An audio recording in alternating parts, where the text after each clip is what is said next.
সাতক্ষীরা যুবদলের ৪৭তম প্রতিষ্ঠা বার্ষিকীতে বৃক্ষরোপণ কর্মসূচি পালিত হয়েছে। সাতক্ষীরা পৌর ও সদর উপজেলা যুবদলের যৌথ আয়োজনে বৃহস্পতিবার বেলা ১২টায় শহরের অদূরে বাইপাস সড়কে বৃক্ষরোপণ কর্মসূচি উদ্বোধন করেন জেলা বিএনপির সদস্য সচিব আবু জাহিদ ডবলু।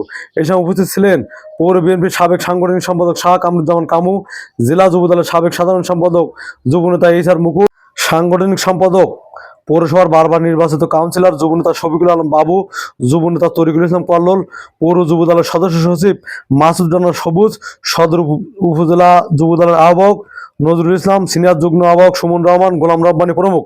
সাতক্ষীরা বাইপাস সড়কে ফলজ, বনজ, ঔষধি সহ বিভিন্ন ধরনের প্রায় ৩ শতাধিক চারা রোপণ করা হয়। এ সময় জেলা যুবদলের বিভিন্ন ইউনিটের বিপুল সংখ্যক নেতৃবৃন্দ উপস্থিত ছিলেন।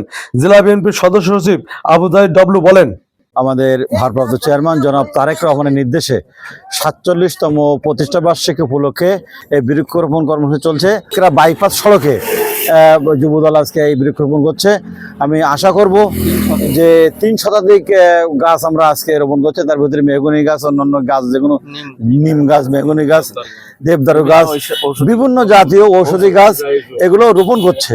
তো আমি যুবদলের কর্মী, পৌর এবং সদর যুবদলের এবং জেলা যুবদলের নেতৃবৃন্দ যারা এই মহৎ উদ্যোগ গ্রহণ করেছেন, আমি আমার পক্ষ থেকে, দলের পক্ষ থেকে ধন্যবাদ জানাচ্ছি। ধন্যবাদ।